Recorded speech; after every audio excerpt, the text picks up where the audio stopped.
थपता नाम हमें निथ देने बानी अब नाम मुथिया दे यहाँ नाम बोनिए पाना पानी तो ही नाम बहाना नहीं थे तने थे ना तो मुथिया ने बना दोनों में डालता मैं नाथी उतार तो मुझे बहुत पहले हम आई नाम निथन बता नहीं मेरा बीते में नाम हो नाम निथन में नाम नहीं तब ना तो पुनः फाड़ देता एकर नाम लिखल है बोला ना बैठो ना कहनी ना मुथिया दे तो नाम बोनिए मुथिया दे मैं नाम निथन बात एकदम तनमाई मुहा में हुते बटन ठो होइसे बैठे बहुत तो मुथिया दिया होते ताहे लंग डाली बतिया होता लो हां मुथिया दिया होते बस तलते बाने फोन तले तल देलो मुथिया दी नाम में थपता लिखाइल बाने तेला दानी के ना तेला 14 16 दानी त नाम लिखाइल बा 16 दानी ते 16 दानी त नाम लिखाइल बा थपता लिखाइल बा थपता बोल लागत नहीं मुखिया जी खुश रह का झगड़ू बैठी मुथिया दी आयोधन देता है ना मॉडल वाला था समस्या ले टाइल वाला था समस्या आप सबके बाद जी पंचायत में हमारा पंचायत में समस्या नाम के चीज ना रहे चाहिए। हाँ बताओ नहीं का समस्या बताओ समस्या थपता नाम लिखले बानी हाँ पहला पे माने लादेथ राजेश हाँ पहला पे लादेथ बाने राजेश हाँ मुखिया जी आवा है ना है तारा में खाता होता मुखिया जी हाँ हमरा बड़ा तकलीफ बा का तकलीफ बा हौ जन भारत सरकार एगो निके कार्यक्रम चलैले उहे हाँ अरे जना के शौचालय कहल जाता कह ना कितना शौचालय आइला गइल कितना घोट के बैठ एगो हमारा खाती बनवा दे बहुत दिक्कत होता हमारा तारा की हाँ बसीर के टाका टूट गइल बा का के बड़ा अरे दिक्कत चुप बीच में बोलते लिबिल लवर ने मारनु अले काहे ना देता नंबर बाबू के बोली बीते में ना बोला तो नाम ना दे बहुत लबा करती है नाम तो दे बोल बोल सुना 12,000 एगो शौचालय के मिलता जी ये पंचायत में तारा 6,000 मिलल है नु शौचालय वाला अभी नहीं खे मिलल सही धैले बा धले था ताले बनल बा धले ए तो ले दे नाम है बले थर लादेत के बादी तनाम बले थर बनल बा तो हलाला ते तू नहीं देले बाते तो हलाला लाती है तू देले बा अब गोहरा रख के हां अरे पूछे पहले पैसा नहीं खे देला तब कहां से करे चल भाई दूध बोलता चल भाई पैसा दिवा दे का से दूर दी सुना पहले हम जन बात कहते नहीं हमारा पंचायत में 6,000 रुपया शौचालय खातिर सबके मिलल बाटे सबके घरे हम भेजवाले बानी 12,000 ऊपर से आवेला कुछ खर्चा पानी लागेला 2,000 खर्चा भइल 2,000 हेने आइल 2,000 और तक खर्चा बाटे ब्लाउक सलाउक से लेके सब जिला ले तला ए बेल के मुखिया के 6,000 बानू मिलल बा 6,000 केकरा लगे बा ये देले बा देत नहीं खे अच्छा चुनाव आइल बाटे अब की अगर ना दी त अगला बेर में जीतइबा लोग त दी हां ठीक नु तला तक थमतिया दूले दे बैठ तोरा के काड़ पे आओ जा बैठ ले थतल दती दे तो बैठ दूले दी हां आई लाद पानी ना भाई नंदनी ताली तला नंदनी वे अच्छा इन्हें तो थमतिया बात है ते उनका नाम मत ले हां नहीं थी ले नाम लेते हैं तो दूसरे बोला जाता खाली थले वाली नंदिनी हाँ वे लाई ते हाँ आया लबर लक्ष्मी हां भाई ए तोहरी मौगी लबर लक्षण होई ए हो गेला त थमतिया थमारा नाम ता थाला त ए बोला थमतिया बताव उ हमर अंडा में के मुर्गी गायब हो गइल बिया पता न कैसे अंडा में के मुर्गिया गायब हो गइल बिया तो ई कुन थमतिया मुथिया दी देती है ते तर अंडा बिलाई ते तर मुर्गी बिलाई अरे भैया ता ऐसन कहा कि गांव में तनी पता लगैती मुखिया सरपंच नु लगावेलन जा देती है मुथिया दी देती है तो देखा अब की पंचायत के चुनाव हमरा के जीतवाइबा लोग तू अगर वोट हमरा के देता है तेरा घर के लोग अगर वोट देता तो ही बुझ जा कि हम मुर्गी या अंडा सहित हम तेरा के यहाँ पहुँचवा दे अमूल को दिया है हां त रौरा के फोट में 1.5 गो फोट देले रहत याद नहीं है आज तू चार लड़का डले रहा हां कहा ना मुखिया जी कि राशन तेल बंद हो गइल बाटे हमार न दिए न कि जब तेल खत्म हो गइल बा। सुन पहले तोरा के यहाँ के बदमाशी का बाटे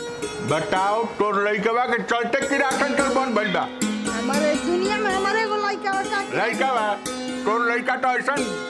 बनाचर बाटे हैं कुल कुकुरन के पोछ उठा उठा के में किरासन से धोकर चलता। अरे राम अरे मुखिया जी कैसे कहा तनी बताई रो त एकदम दूर आके देखो तनी राम जी। सूरत के आलू के मेढ़ी बनल रहे आलू बोले रहे इस साथ कुकु छटपटाट गइल अपने तो जटते रहे कुल आलू जरा डलस कुल आलू के वही में चोखा बन गई। अरे चोखा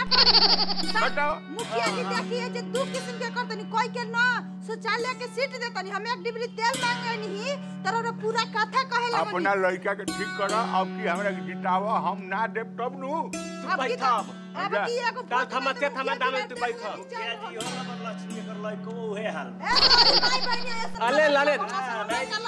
ए दे तल हाला मत तल लई बैठलो मुखिया दी एबेल के प्रधानी आ दिल बाटे आ तो चुनाव तीन मुखिया दी तार मिलल बा तार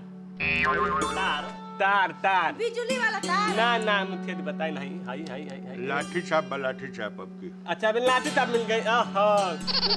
बोली ना हम बोलम त लाठी छाप हां लाठी छाप हां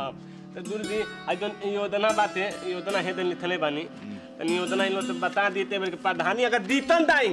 तो दाव में तवन बितात होई। अब सुन लो हां तेल किरासन तेल आही शौचालय से ऊपर उठ के जिया हम चाहते नहीं कि हमार जोन पंचायत बनू तो दुनिया में सर्वश्रेष्ठ हो जी कैसे होई ये हम जानते नहीं हमार प्लानिंग बाटे आ तू लोग है शौचालय आ किरासन तेल आ चाउर आटा में रह जी बत नहीं होखे वाला जबले पंचायत अच्छा ना हुई